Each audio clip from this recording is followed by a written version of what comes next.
freediving also provides kind of a way for you to discover what you are in your true essence. Just being in the sea takes away worries of the future or thoughts about what happened in the past. It just puts you in that present moment with a kind of clear mind. And being deep underwater somehow magnifies that, because it takes away most of your senses, takes away your perception of time, and it slows everything down, slows your heartbeat, slows your thoughts. And so you really kind of get everything stripped away, and what's left is just this sensation of being a speck of awareness, speck of consciousness drifting down into the blue. In essence, that's, at the end of the day, what we are is just awareness, absorbing or receiving all this information from our bodies, from the worlds around us. And freediving kind of shows you that in the most high resolution way. Hi, everyone. Welcome to the show. My guest today is one of the greatest freedivers in the world, William Trubridge. He's written a book called Oxygen. Maybe you caught him in the Netflix special Deepest Breath. And I had a really interesting conversation with William because as an athlete, I think we equate so much of athletics. Obviously, it's physical, but then the psychology, the mental, and dealing with stress and pressure. Well, an interesting and nuanced sport like freediving, this is all exaggerated. So you'll even hear in the interview how calm and quiet William is the entire time. And so William not only shares the preparation and the training to do what it takes to do freediving, whichever discipline of freediving you would do, and sort of what happens to your body and what happens to your lungs and all of these amazing things. But more importantly, he talks about his own techniques, whether it's through breathing or certain meditations and what type of training he's doing to manage just himself. How's the training going? Not too bad. We had like a flow of the sargassum come in, and it kind of forms a bit of a lid on top of the blue hole, which makes training sometimes difficult. But I got a few good dives in. Wait, say this again? You know the sargassum seaweed? Yeah. That floats around in the open ocean. It's not actually anchored. There's been more and more of it every year mainly because of nitrates, the fertilizers running off the land, and that nitrogen is used to kind of supercharge the seaweed. And it's a really big problem on some of the Caribbean islands because it washes up on the shore and then it starts to rot and release sulfuric kind of gases and stuff. So we sometimes have an issue with that in the blue hole. So how many more weeks do you have of training before your competition? I'm actually on the way to the competition now. So I just flew to Nassau today, and then I leave for Europe tomorrow. Okay, great. And then before we break down sort of the different types of freediving, I'm just curious, do you do anything? Do you have any hacks for your traveling to keep your system as recovered and prepared to put you in the best position for the competition? Not really. Probably just the same stuff that everyone else does. Like I make a bit of a cocoon for myself when I'm traveling with the hoodie and the headphones, and then one of those, I think it's mantra eye covers that like is better than a regular eye patch because it doesn't put pressure on your eyes. It's funny. My husband, he heard from somewhere a while ago that your stomach also has a circadian rhythm. And so if you fast on the flight, and even though where your journey is going to be quite long, he'll even do it on the longer flights where they fast, so that I think they say you have less jet lag once you get there. William, I think a lot of us have seen freediving and then certainly with The Deepest Breath out on Netflix, there's maybe a little energy around it, but I think a lot of us have no idea the different types of disciplines. And really sort of there are these really different lanes in freediving. And so maybe in just an easy way for you, if you could introduce us to just the different types and different categories of freediving. Sure, yeah. So it's split into, you have pool disciplines and depth disciplines. In the pool, It's either about going for maximum duration, maximum time, and that discipline is called static apnea. Apnea just means breath hold. So static apnea, you just lie face down in the pool, hold your breath as long as you can. Then dynamic apnea is about maximum distance horizontally in the pool on one breath. So we're swimming backwards and forwards laps of the pool under the water. And that can be done with or without fins. Then when you go into the depth disciplines, there's three main modalities: with and without fins. So obviously, without fins, you just have your hands and feet to swim down. Swimming is kind of like an adapted form of breaststroke underwater. Then with fins, you can choose to either use bifins, like classic snorkeling fins, except they're long and made from carbon fiber, or a monofin, which is like a whale's tail or a mermaid's tail. And again, that's made from carbon fiber as well. Then there's also a third discipline, free immersion, where you can pull yourself down and up on the rope. So you can use the rope to pull yourself through the water. There are also some other kind of more archaic disciplines where you go down with a sled and come up with a lift bag. But that's, if anyone's seen the movie The Big Blue, that's what they do in that movie. But it's not really contested anymore. There's no competitions in that discipline. It's more of a stunt. Do people, because do you think there's just too much assistance at that point? And so people, the real core kind of freediving community is like, yeah, no, that's not what our sport is. Yeah, it's not so athletic, really. You're really just kind of dunking a tea bag. And if you can hold onto the sled and equalize the ears, then the dive, like a round trip to 100, 150 meters, only takes 2 or 3 minutes of just holding on. So it's not really like an athletic performance so much as an exercise and equalization. Whereas swimming down with just your hands and feet or just fins to propel yourself down, it's all your body, like you're completely autonomous. And I think that purity is more where the direction the sport has taken in recent years. Yeah, well, it makes sense. Like you said, it's athletic, and there's so many elements that go into making that happen. Just for fun's sake, can you share with people maybe some of the longest times that people have stayed in the pool in the apnea? And I want to remind people, for example, someone could say, well, how long can someone hold their breath? It's like, okay, well, if you're coming off a sporting event and you have a high heart rate, being able to hold your breath at 90 seconds might be a long time. So it's just getting it for people to understand sitting at the pool is very, very different than being unassisted with anything going down and dealing with pressure and not having fins and holding your breath for those durations. So I want you to share the numbers and the depths, but it's also reminding people that these are wildly different universes. Absolutely, yeah. So typically, as soon as you start to dive and swim down, you shave at least 50% off your actual breath hold time.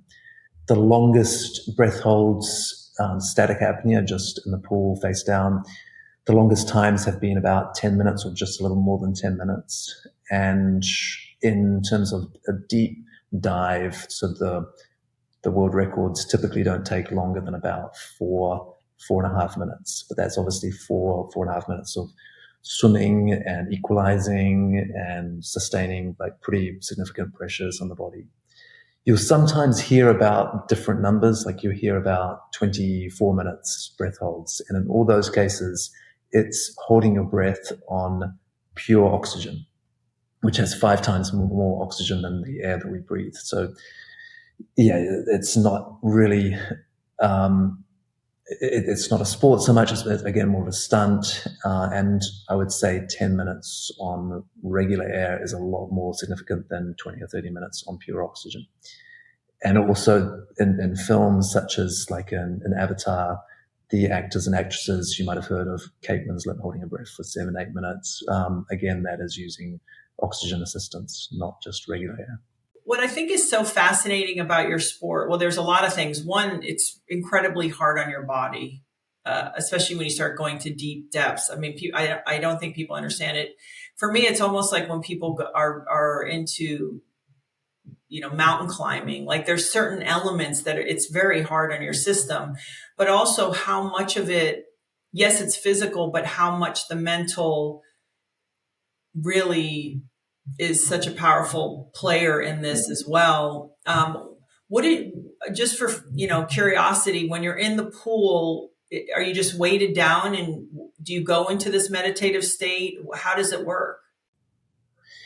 So for the static apnea where you're not moving, typically we float. As long as your airways are in the water, then that's okay for the judges.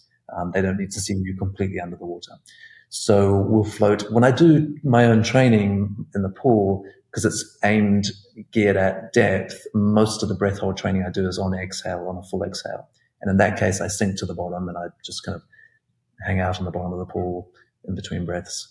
But in the competition, you're floating on the surface and trying to kind of get into a meditative state, I guess. At the start of the breath hold, there's always like an easy phase where you don't feel an urge to breathe. And there it's just about like developing your relaxation. But then once you start to get the urge to breathe, and that can come as soon as kind of a third of the way into your breath hold, then it's about not kind of giving in to that sensation of like panic or suffocation, maintaining your relaxation, and using mental techniques to kind of motivate yourself through that phase as much as you can. What do you like? Let's say you're a few minutes into a static in the pool and you go, oh, I'm feeling that pressure. Where do you go in your mind? I'm curious. And then do you at that moment give into, oh, I'll let a few bubbles out, or do you know how to bypass that? Like, what do you do? Yeah, it's important not to exhale when you feel that urge to breathe, the pressure. And as I said before, it could be quite early for myself. I'm not a specialist in static apnea. The longest I've held my breath is 8 minutes, but the first urge to breathe will come at maybe 2 minutes 40 or before 3 minutes. And so if I thought of how long I still need to hold my breath and I'm already getting that urge to breathe, it would be kind of terribly off-putting. So in that phase, it's just about going into the empty spaces between the thoughts, like residing in those empty spaces. When you have like a negative thought pop in, just allowing it to come in one window and pass out the other, not concentrate on it, not like battle with it.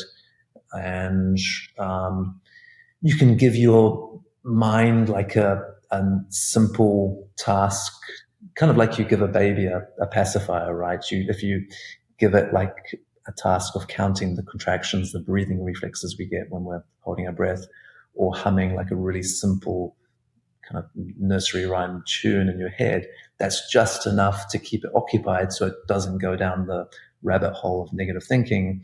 But it's not so elaborate that you consume a lot of oxygen in your brain, because the brain is really, really oxygen hungry. It's like a guzzles oxygen when it's working.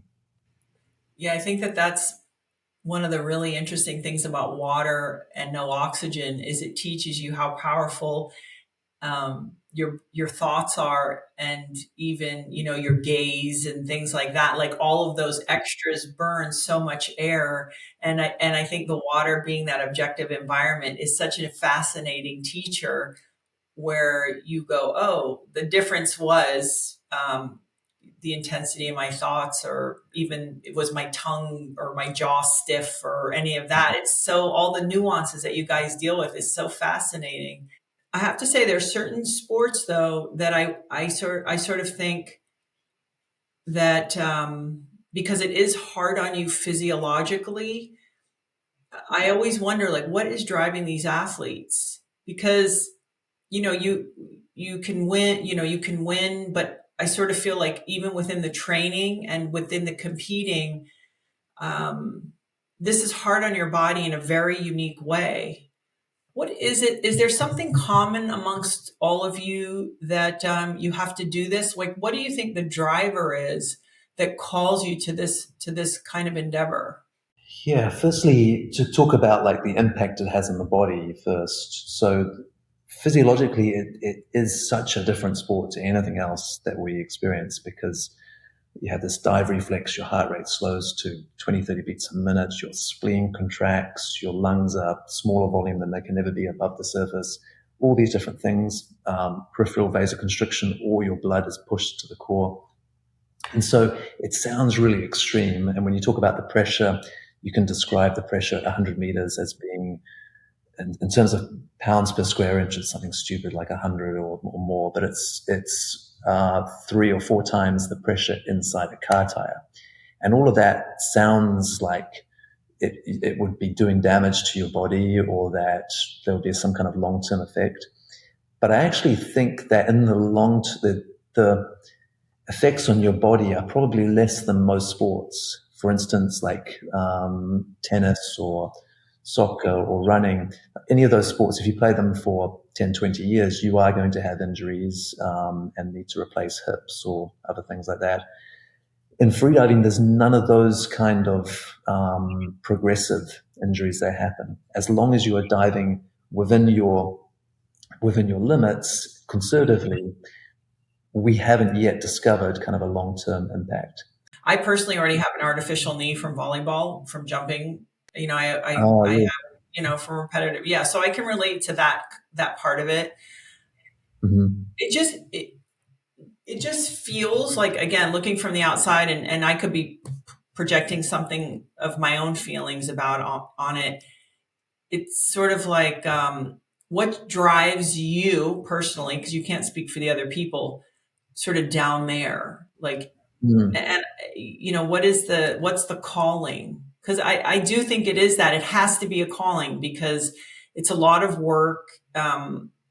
It's not like it's a huge sport in that way. So it really has to be something that you really want to do. If you think about it, freediving is the only purely aquatic sport in the sense that we are completely immersed in the liquid environment. Like, we're not operating on the boundary between liquid and gas as we are for pretty much every sport. And we're not taking down like a room full of air strapped to our back in a cylinder. So you're completely immersed in the water on its own terms. And that experience is like no other that we experience in our day-to-day lives, because all of our lives we're on the boundary between solid and gas or liquid and gas. That's where we live.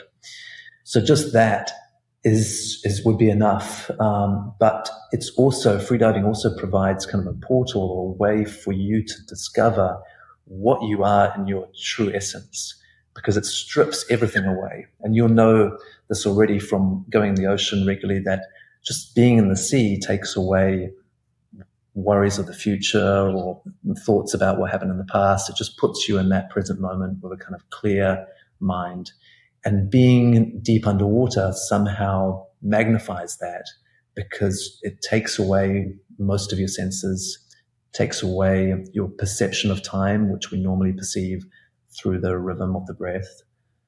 And it slows everything down, slows your heartbeat, slows your thoughts. And so you really kind of get everything stripped away. And what's left is just this sensation of being a speck of awareness, speck of consciousness drifting down into the blue. And yeah, in essence, that's at the end of the day what we are, is just awareness, absorbing or receiving all this information from our bodies, from the worlds around us. And freediving kind of shows you that in the most high resolution way, I guess. So that's another answer. And then again, it's also a mental and a physical challenge. So it's like a holistic challenge for the body, but also for the mind. And so that's always going to be rewarding when you challenge yourself and you go beyond your perceived ideas of your limits. When you're training, I'm just curious also, with your own, you're quite lean, but with your own body mass and even kind of density, fat versus muscle, did you find a sweet spot in there, as far as being able to go down further or store more, keep more oxygen? Was there anything that you have stumbled across that really where there was this sort of interesting balance? It was more just a case of letting my body figure it out for itself, I guess. So training as hard as I could and allowing it to kind of adapt. Yeah. And I noticed that, yeah, it seemed like being not too lean, but not having an excess either of fat or of muscle tissue seemed to be a good balance. And focusing on, in training, developing a explosive power in the muscle tissues. So rather than like a bodybuilder who would be able to do kind of a set of high weight at low repetitions, it's more about being able to kind of create a high amount of power for a sustained period of time. So more like the kind of, if you think of the physique of Bruce Lee, for instance, like incredible explosive power, but very, very lean. And that, I think, is more efficient for moving through the water because it means that you can cut back from all the way down to like about 40% of your actual power and still have a good speed through the water. And that seems to be the most efficient way. Like, so you're operating kind of in second or third gear, which means that you're really efficient, but yet you are still traveling through the water at a good click. So that's kind of how I seem to have landed in my training. When you're going down, speaking of power, where are you? It's this interesting thing of how you're trying to be as efficient as possible. And I'd imagine it, once you have momentum, it's like keeping that steady momentum as you go down, but then dealing with the pressure. Could you sort of share with us, like, from your experience as you go down, the different phases, and not only what parts of your body are you working, but also how you're adapting and adjusting to the depths? Yeah. So when I start on the surface, as we talked about before, you've got a full lungful of air and you're very buoyant. In my case, I'd be kind of 6 or 7 liters positively buoyant, which means I'm working against 6-7 kilos or like 15 pounds of buoyancy force. So in that phase, I have to swim. I have to have like a lot of power just to get myself under the water. But already by the time, just at a depth of 30 feet, 10 meters, the lung volume is halved. It's the same amount of air, but just compressed into half the space. So you lose half of that lung buoyancy, which is 4 or 5 liters. And so now I'm only maybe 1 or 2 liters positively buoyant. If you go another 10, 20 meters to 30 meters, I've lost so much lung buoyancy that I'm now negatively buoyant. So at this point, I've already kind of relaxed the way that I'm swimming, and I can stop swimming completely and go into what we call the free fall, where you just glide down into the depth. And it can sound disconcerting or spooky, but once you get used to it, it's the most beautiful phase of the dive because you're not moving, you're just relaxed, you tuck yourself into like a nice kind of free fall position, and you just allow the ocean to draw you into itself. And in that phase, and it can last from 30 meters to 100 or more meters, so you can be in that phase for well over a minute, and you're really getting to a deep state of relaxation. And then when you turn at the bottom, we have to grab a tag to prove that we've been at that depth. And now my lung volume is about a third of what it is after a full exhale. So if I breathe all the air out that I can on the surface,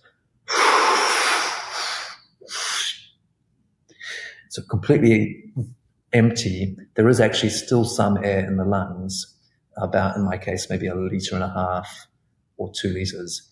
But at 100 meters, that is compressed down to a third of that, so like 0.5 liters.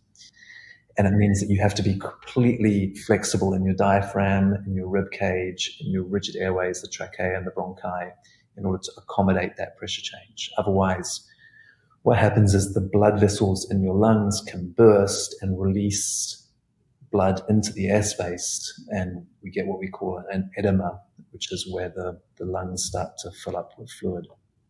And that can be very dangerous. So I want to get to that internal flexibility, but so you turn, and for you only use the line as a guide, correct? In no fins, yeah, you cannot touch the rope other than one time at the bottom in order to make the turn. To get the tag. And so I'm just curious, like, is your brain, when you're first trying to penetrate and get that through that buoyancy, are you sort of more activated even in your brain? Like, okay, I'm moving down. And then do you sort of switch gears even mentally as you go into that free fall and sort of get into this more meditative space? Do you switch a gear in that, or? Yeah, you do. So, especially because in that first phase, when you're overcoming the positive buoyancy, you've only just started holding your breath. So, you've just been on the surface, kind of preparing for this dive or record attempt. You take that last breath of air, and then as you swim down, all those kind of thoughts start to slowly get left behind. So, you're still kind of trying to really acclimatize and get into a deeper state of relaxation. But then when I hit the free fall phase, typically I'll do one last stroke. And then as I'm doing that last stroke, I'll give myself like a mental command, such as shut down or something similar. And just to tell the whole body just to let go of every residual contraction or tension, to relax. And it's also a command for the mind as well, just to shut the central operating system off completely. And everything is programmed into the subconscious. So it's kind of like you allow the body to work on autopilot, because the subconscious is so much more efficient and so much more reliable. And so you don't need to be like thinking about things or making decisions. If you're making decisions underwater, then you've done something wrong. I mean, through the practice I know of diving, but in your training, is there any way that you're able to do that switch over on land, like when you are practicing to get better and more efficient? Or is it just through the repetition of, okay, I'm at this phase, now I'm going to switch gears? Have you figured out a way within your training to do it, maybe in meditation or breathing exercises? Yeah, in fact, there's some ways, because I've started to adapt these techniques, both the physical techniques of the breathing methods that we use in preparation, but also the mental techniques used in freediving. And I've seen that they have huge utility to the kind of stress and anxiety that we face in our day-to-day lives. And so in particular, for instance, with the mental techniques, using what I call observer mind in order to disassociate yourself, to detach from the experience, the negative experience that you're having. So noticing that everything you're experiencing, including your own thoughts and including your own emotions, is still just data or information that's coming to your awareness. I talked before about this idea of being like a speck of awareness just drifting down into the abyss in a free dive. And that speck of consciousness is the only thing that is truly you. And even your own emotions, even your own kind of the effects of your hormones and negative thoughts of things other people tell you, the senses, what they pick up, all of that is just data that is fed to this speck of consciousness. And so remembering that and noticing it and aligning yourself with that observer, the silent awareness, is a way of, I see it as kind of like taking a step sideways. So you're you're not in the river, like kind of floundering in the middle of this chaos. You're just cozily on the riverbank, watching everything slide by. And that's a hugely powerful technique to be able to, just detach yourself in those moments when you're experiencing something that's too much pressure, too much stress or anxiety, and remind yourself that you are just the receiver of all of that information, that data. Okay, you have a family. Yeah. Okay, so let's switch. Let's play a game now. Let's use that detached perspective. Okay. And you have two, wild kids, and maybe your partner is going through their own thing. Mhm. Are you able, is that able to show up for you even in the realest of life's Yes. moments? Yeah. Great question. And what I talked about now is again just the half of it. So it's the mental side. There's also the physical side, and the breathing component allows you to reverse engineer the right kind of mental and physical state. You're basically turning on the parasympathetic nervous system, the rest and digest, and it's also the nervous system that allows your prefrontal cortex decision making to be much more accurate. So in those situations where your significant other has just said something that you strongly disagree with, let's say, or your kids are running amok, then the natural reaction for us is to become kind of activated, and you go into that like cortisol, adrenaline, and fly off the handle, and you're not reasoning as well. But if you are able to, if you have a mechanism such that your body responds to the situations not with that reflex, but with the opposite one.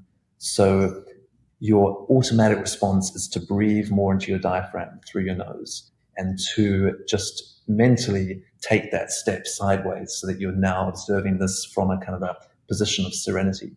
If that is your default reflex, then yes, even in those situations, it can work. But the game changer with the system is called the mental immune system, because I see it as this. We have like an immune system for pathogens, right, for viruses, but we don't have one for the mental viruses that assail us. And so you have to upload this app, this immune system, into your subconscious mind. That's the game changer. Because if it's something you have to think about, like if you're in an argument with your spouse, then the last thing you're going to do is be like, oh yeah, hang on, I need to do this style of breathing, or I need to think about it. It's never going to work, right?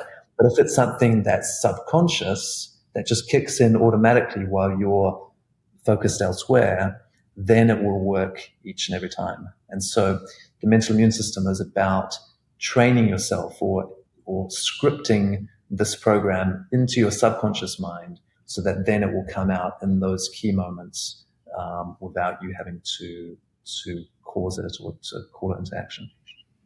Do you think it's sort of a, I don't want to say fake it till you make it, but sort of say, okay, I'm going to have a strategy when something comes at me that makes me uncomfortable or defensive or whatever the emotion is, and versus react, I'm going to take a moment. I'm going to have a soft, big, long inhale through my nose and then, exhale.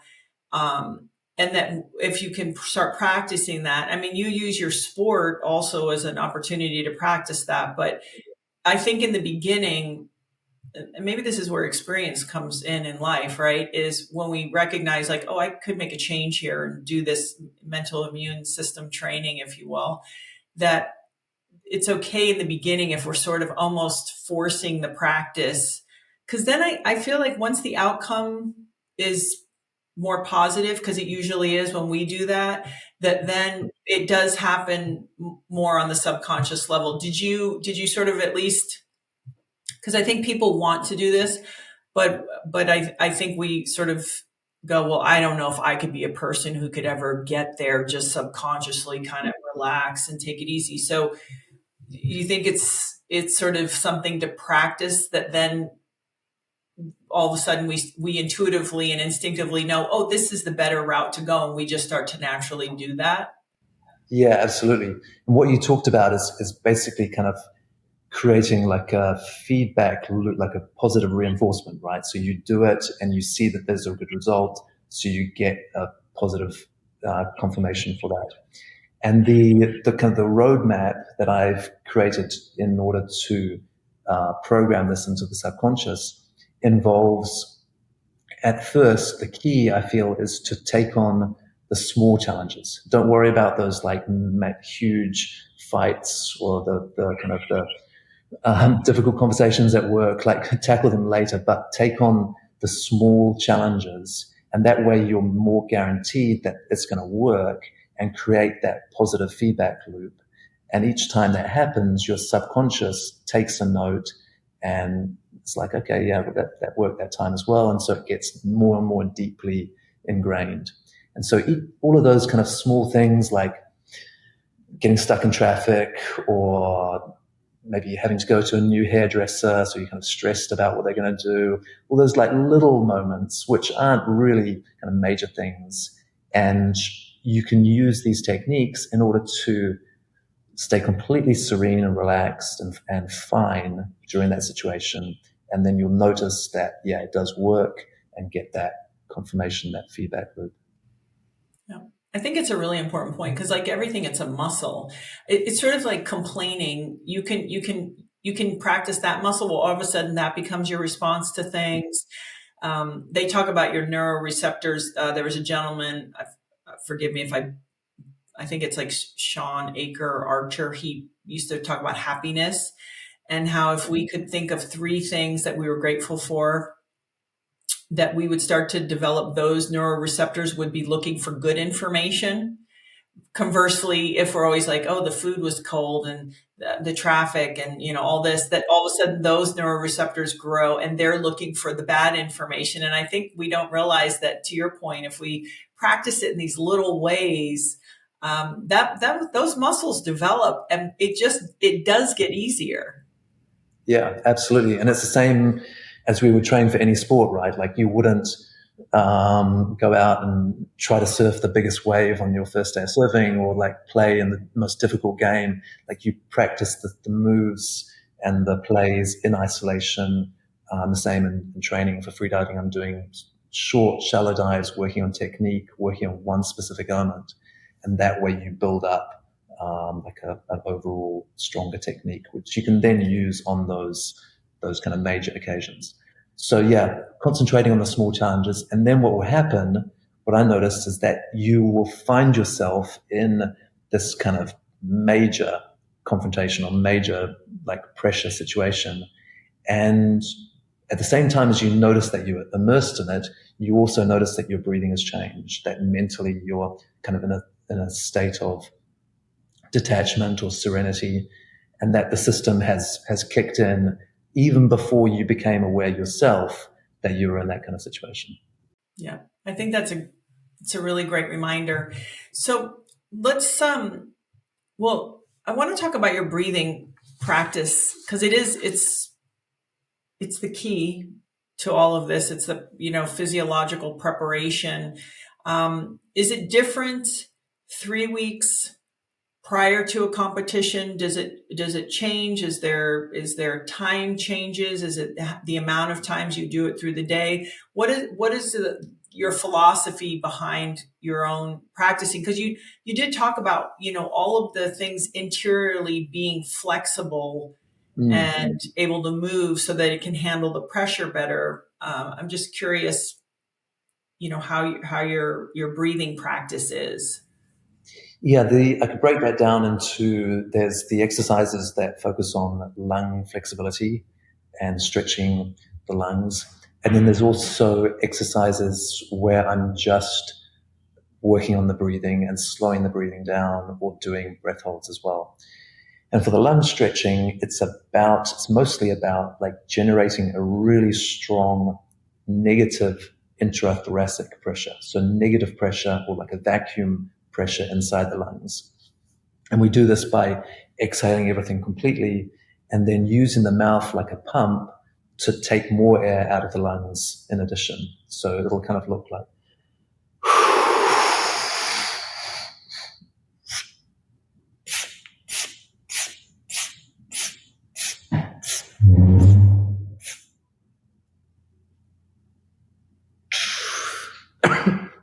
excuse me.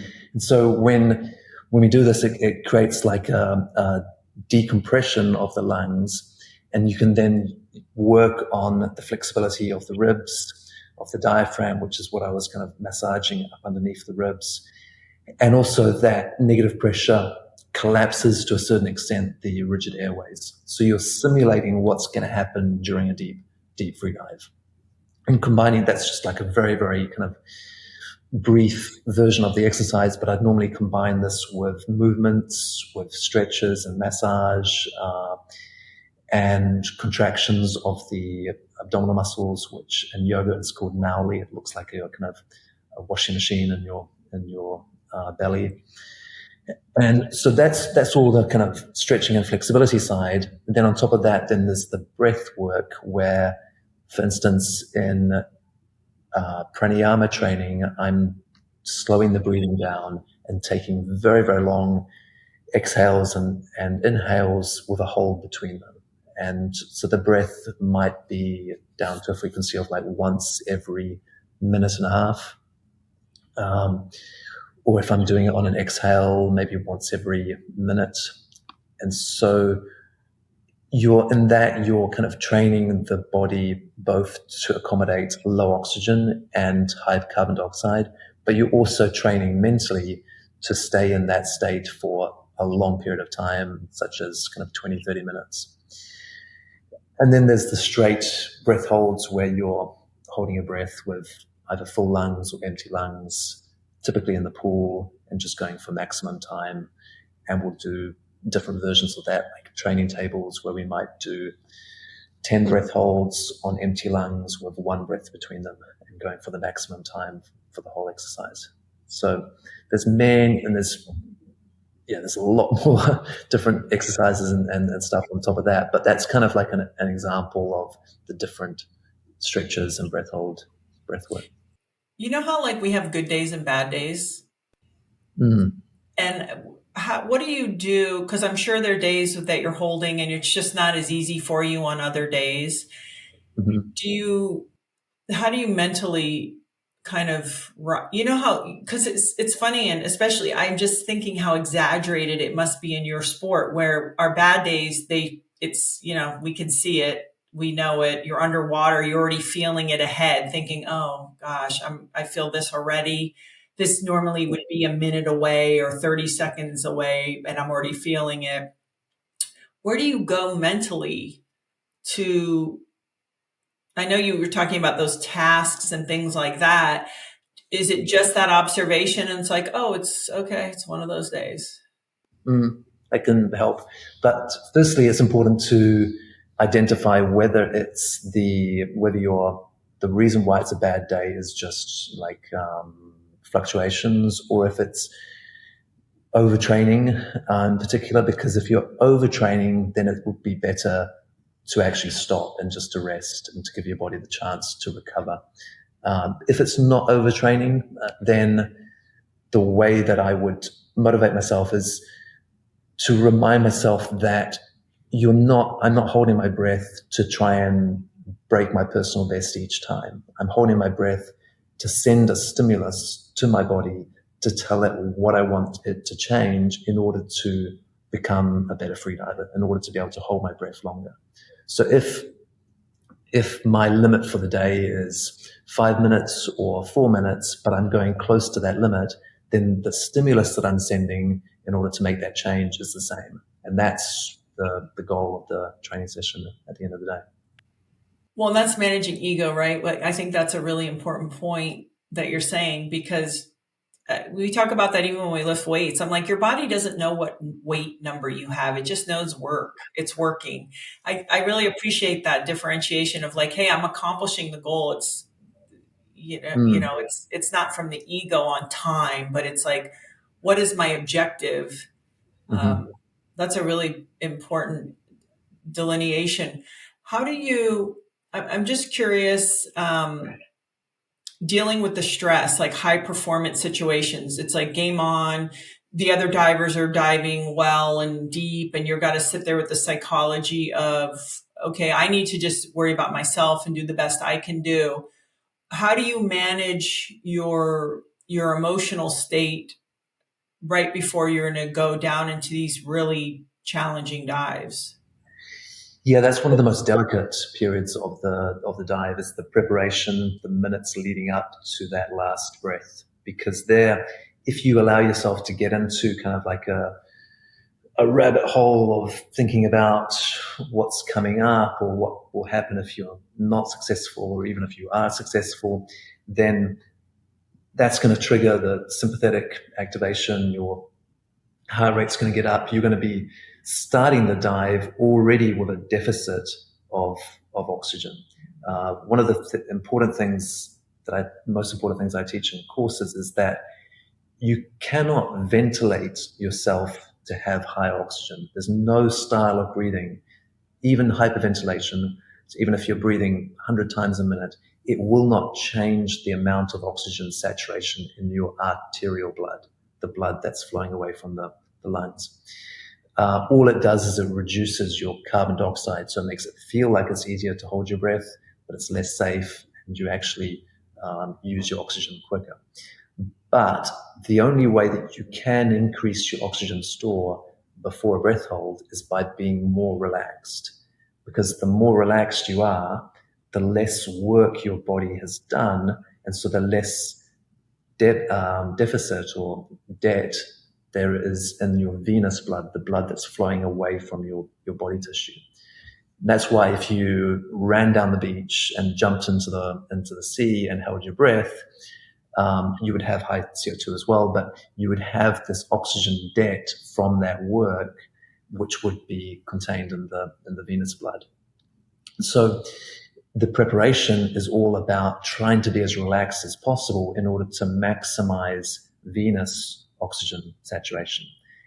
When you wear like a pulse oximeter, the one that they put on your finger in a hospital, that measures it's supposed to measure the oxygen in your blood. That's always measuring the arterial oxygen saturation. So that should be around 98 and 99%. And you can't go higher than 99. I mean, for all intents and purposes, it's 100%. You cannot exceed that, just like I can't put more than 100% of water in this bottle. So there's no way of breathing more air into your body, but there is a way of relaxing more air into the body. And so that's why I always teach in freediving courses, the most important thing in preparation is to be relaxed. Don't worry about the breathing. That could just be diaphragmatic, slow, passive, doesn't need to be deep. In fact, it's better if it's not too deep or not too quick. But just focus on your relaxation, and that way you will start with more oxygen. So maybe you could just take me through a dive, like you're going to compete.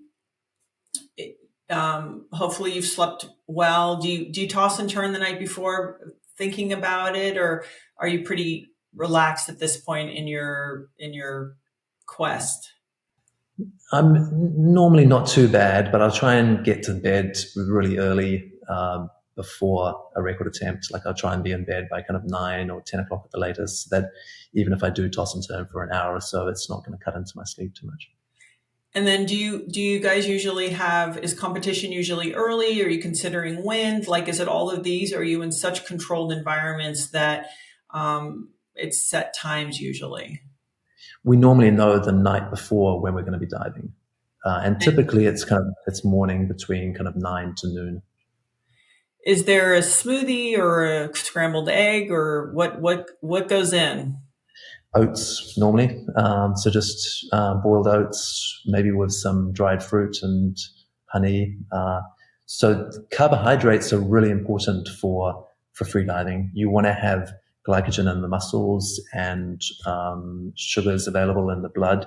And so carb loading the night before, and also for me, the morning of the dive is very important.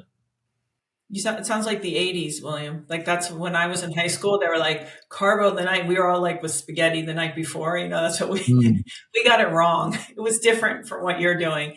So carbo loading, probably no caffeine, I would imagine. No, caffeine, unfortunately, is like the anathema of freediving, and alcohol as well. All the fun stuff. Is it alcohol? Like, would somebody sort of say, hey, a month prior to, I'm just not going to drink any alcohol, or that's just drastic? Well, it probably wouldn't make much of a difference a month before. But if you wanted to pull out all the stops, then typically when I'm in a training phase, I'm not drinking. And at the end of the season, after like the last event, that's when I might cut loose of it. Yeah, because it does seem like, and especially after watching the film, it does also feel like there's a fun element and a travel and sort of a freedom part of the culture on a lot of the people who do this sport. It is. We're a little bit of a tribe, I guess. It's growing really quickly, but it's still often a lot of the same core group who come to the main competitions, and so yeah, it's a good atmosphere like that. But and we're often kind of on small islands, like way away from the main centers as well. So you have to be able to kind of get on with the people that you're training, because often they'll also be your safety divers, or they'll be helping you during training. So that's important. So it's the morning of a dive. You go out to sort of this platform or boat, and maybe you could just walk us through, because it's for me, it's like when I watch a track athlete bend forward before a gun goes off. It's like those really specific moments I find so fascinating. So you're probably in a pretty meditative, down-regulated state. You get in the water. What happens before they say, okay, or do you go on your own time volition, or do they say, okay, you have 60 more seconds and then you're going to go? Yeah, you have what we call an official top time. So it might be, say, 11 o'clock in the morning. That's when you have to do the dive. And there's a window of, is it 30 seconds? You'll be given a countdown up to 11 o'clock.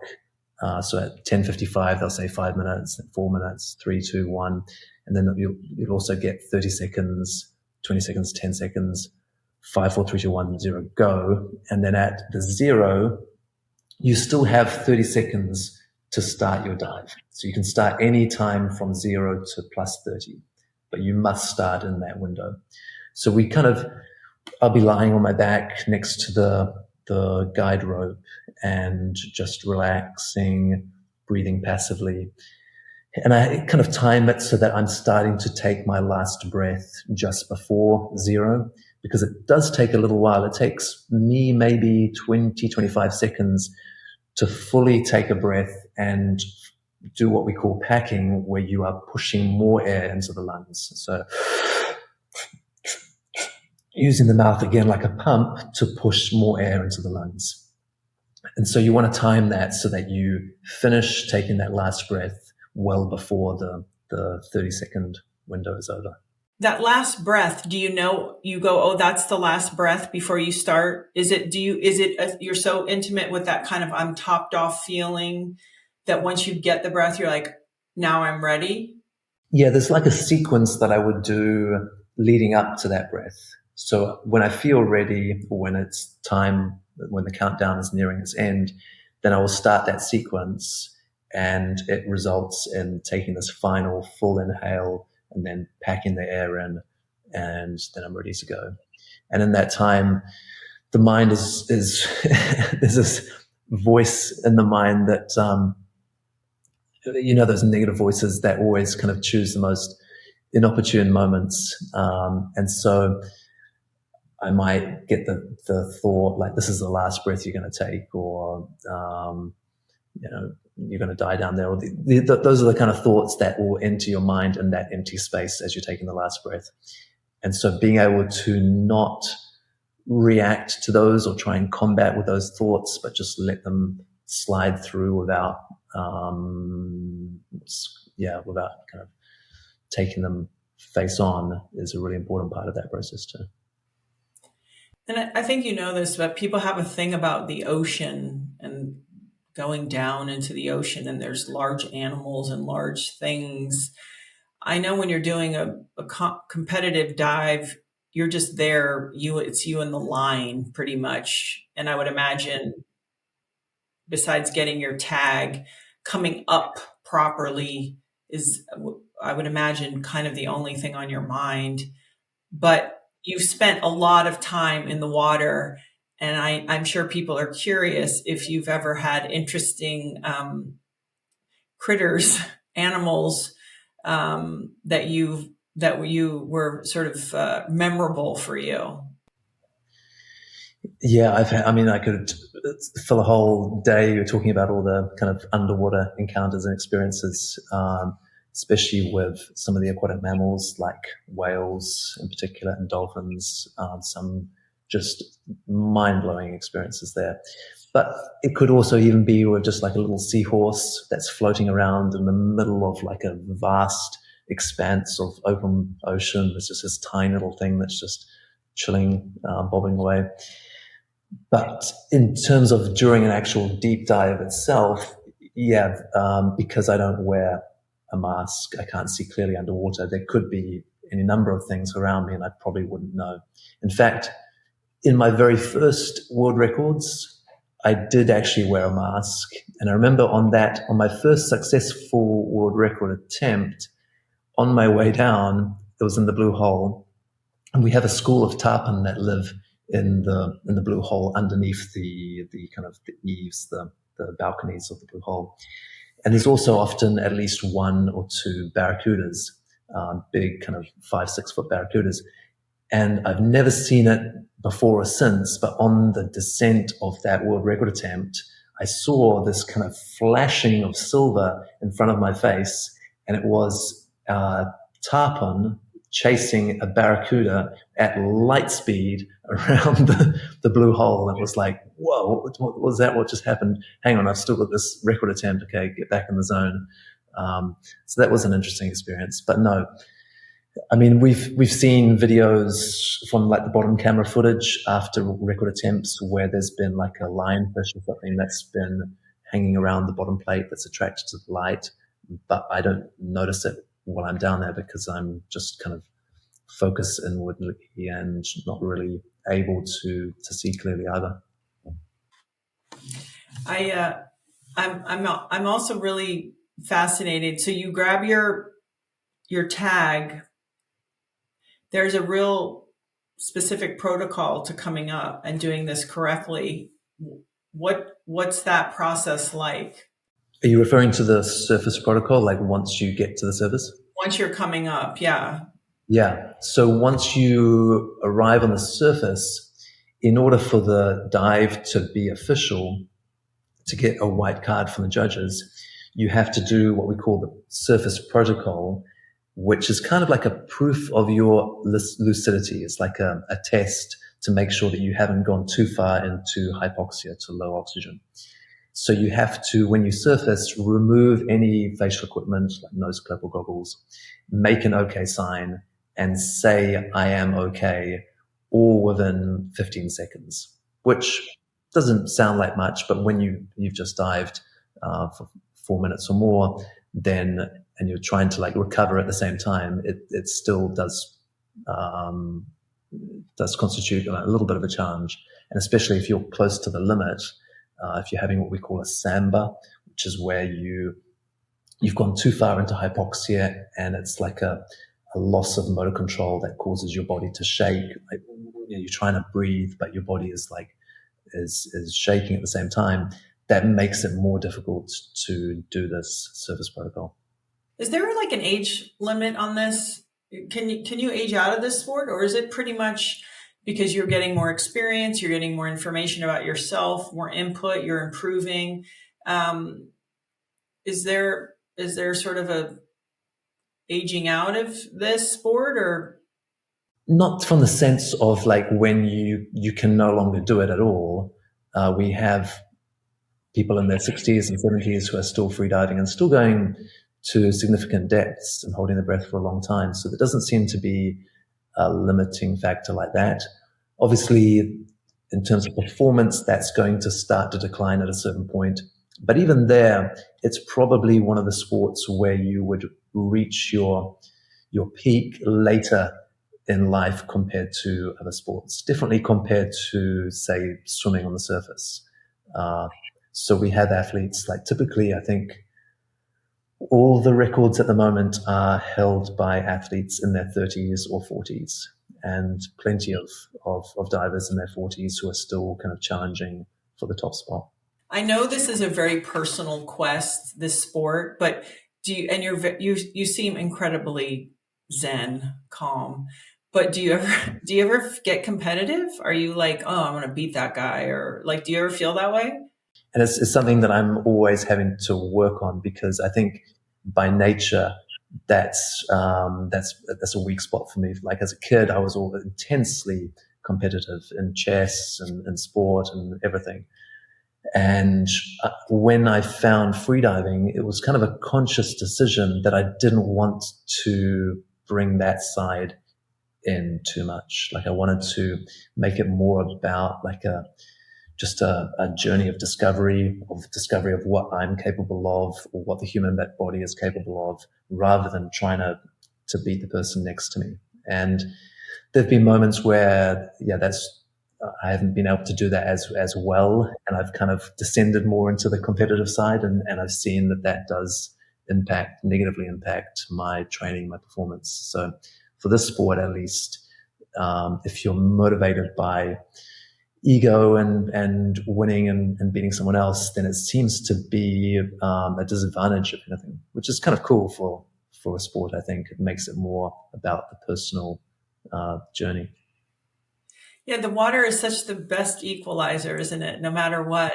My husband always talks about whatever energy he has that he brings in the water's like, oh, we're doing that today? Okay. Like you give me this, I give you that back kind of thing. And Absolutely. I really appreciated that. Um, do you have a book or something that if someone wanted to learn more about either the history of freediving, or just even a story of somebody or around freediving that you think is a great representation of your sport? Is there one? The only book I've written myself is called Oxygen. That's like an autobiography, but it also talks about the sport and what we experienced during freediving. Then there are some good books. I would recommend One Breath by Adam Skolnick, who also wrote David Goggins' biography. And that goes more into a particular freediver who tragically lost his life a number of years ago. But it also talks about my rivalry with Alexei and the kind of the state of the sport at that point. Then there's other kind of more manuals, like the Manual of Freediving is probably the best text for a beginner who's interested in getting into the sport. And yeah, I'd say the best thing to do for someone who's interested is to find a local club or to find a local course and just enroll in something like a one-day course or an introduction into freediving, because you can almost guarantee that you will blow your own mind as to what you're able to do underwater. It is so much easier than you would think, and what you're capable of is probably a lot more than you'd think. And also it's a lot more enjoyable, a lot more relaxing and rewarding than most people would imagine. William, you've accomplished a lot in your sport and records, and you've dedicated years of your life. And I'm just curious, what still motivates you? And it's like this blend. And I've seen a lot of athletes where it's pursuit, of a passion and maybe a tiny bit of an obsession. But I'm just curious, not only how you're blending it, but what just still drives you. Yeah, for me, it's always been what I talked about before, that the challenge, the physical and the mental challenge, and seeing where my own limits are, what I'm capable of, but also the experiential side to it, the experience of being under the water, being completely immersed in liquid, and what that reveals about human nature and our own consciousness. And so that whole side is so rewarding that anytime I go into the sea, whether I'm diving to 100 meters or just 10 meters, I never regret a session afterwards. It's always, I've learned something, had incredible experience. So yeah, there's so many different layers to what brings me back to the sport and what kind of nourishes me from it, that I don't think I'd ever, even if I retire, I'm stop competing, I would still continue freediving. There's no way that I would give up that activity. Do your kids, if your kids came to you and said, "Hey, I want to pursue this," would you be comfortable with that? Absolutely. I would obviously be careful with them and make sure that they learnt the safety side of it first. But I do see it as something that can be practiced by kids as well if it's done in the right way. And again, like trying to make sure that they don't go down the competitive side of it, so that they're not always like trying to like hold their breath for longer than they did last time, but more about just experimenting and seeing what it's like and diving into the sensations of it. So for sure, that would be fun. Is the land harder for you being on the land than being down 20 or 30 meters? Yeah, in some ways, I guess it is. As a kid, as I talked about before, we were living on the boat, which was an amazing childhood, but it meant that we were to a certain extent isolated and didn't have kind of that normal kind of social experience as much as kids. I would definitely not exchange it, but it just means that in some situations, like in big cities with all the chaos and the density of interactions, that might be too much for me to sustain for long term. But I mean, I still enjoy like everything about the natural environment above the surface and hiking in the Himalayas, or in the bush in New Zealand. Those kind of wild places inspire me almost as much as the ocean. So yeah, I guess the ocean is always going to be my kind of first love or my main home, I guess. Yeah. Well, William, thank you so much for your time and for sharing just what it's like, because most of us, very few of us will ever get to do what you've done. Can you direct people where they can find you, or if they want to learn more or follow you more, and also good luck coming up. Thank you. So williamtrubridge.com is my website. I talked about the mental immune system, and that's just mentalimmunesystem.com. And then on Instagram and Facebook, it's just Will Trubridge or William Trubridge, I think. Yeah. And we'll put it in the notes. I quickly, before I forget, is there anything, I know you mentioned the carbohydrates. Are there supplementations or anything that you do that also support freediving? Yeah, so over the years, I've tried to kind of hone it in to a diet and a regime of supplementation that's as easy and natural as possible. And it's basically turned out that it's mostly about after training. So before training is carb loading. After training, the training itself puts a huge toll on the body, and it's really important to cram in antioxidants and like nutrient dense foods after training. So I normally have like a mega smoothie, like over a liter. I don't know what that is in ounces, maybe 40 ounces. Does that sound right? And it's got like all sorts of different frozen fruit, but also like a slab of aloe vera gel from the garden, coconut, and then the powders that I use are spirulina, which is like a natural kind of multivitamin, but it's a single cell algae, and cacao, maca, beetroot juice powder, which is really important for building blood, and what else? Normally a vegetable source of protein powder, and a few others that don't come to mind, but everything in this one smoothie. And that if I just went to a regular meal, I would need to probably take a nap after training in the afternoon, and that would be it for the day. But if I have this kind of a meal straight after training, then I can work in the afternoon and maybe train again in the evening. It's incredible how much it does to replenish the body. And so that's probably the most important kind of part of diet for me. And a few supplements like creatine or BCAAs, and a specific type of iron and B12 that I need to take in order to make sure that I have everything for building blood.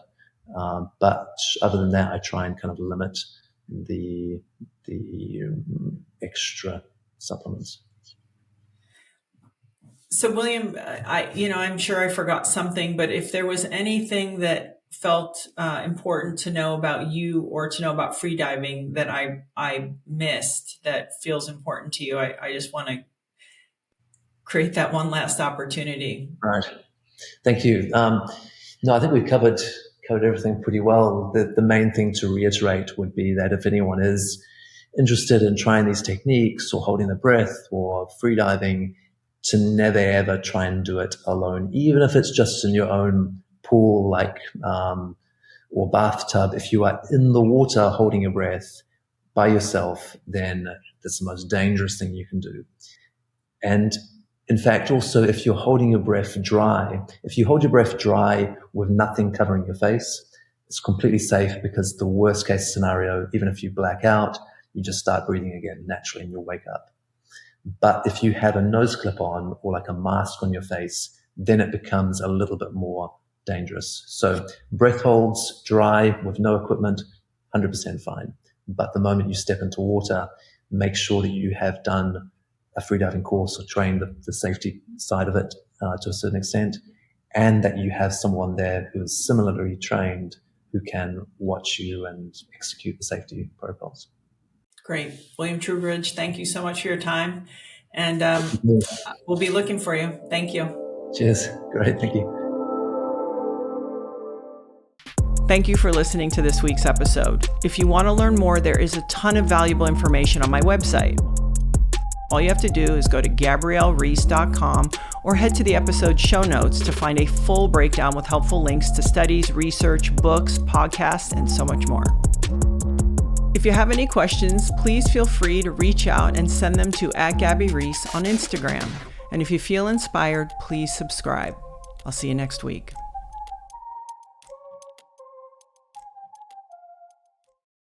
This podcast is brought to you by Laird Superfood. In 2015, Laird Superfood was created, but it was really actually created in my kitchen by my husband, Laird. And he was always experimenting with coffees and other ingredients for performance. And lo and behold, Laird Superfood was born. And we have beautiful coffees and creamers and protein bars and other things. But one of the things I'm very excited about is our new greens product. A lot of Americans are not getting enough fruits and vegetables. Something like 85% are not getting enough vegetables and 80% are not getting enough fruit. And we need fiber. So for me personally, I'm always trying to encourage people, and I know this is Laird's philosophy as well, is real food, right? Let's try to get as much of the good stuff, the minerals, the nutrients, the macro, the micronutrients from real food. But it's hard to do. Our soil's different. People are busy. Maybe you don't know what you're getting at your grocery store. So this is a way to get it done and bridge some of those nutritional gaps. And what I also really appreciate about it, besides that it tastes good, I just do it in water first thing in the morning, then I'm done. And then I actually go and have my coffee after. But we use upcycled fruits and veggies, so things that won't go to waste. Maybe they're not really pretty, so we use them in our fruits and veggies. We use no fillers. So your body actually knows what to do with the ingredients. They know how to absorb it. There's fiber. And also, we never use any artificial or natural flavors. This is something that is harder than people realize, because to amplify flavors, a lot of times even, using natural flavors is the way to do it. So I'm excited to share with you. And if you'd like to try it out, all you have to do is go to lairdsuperfood.com. And if you punch in the code GABBY, GABBY 20, you will receive 20% off.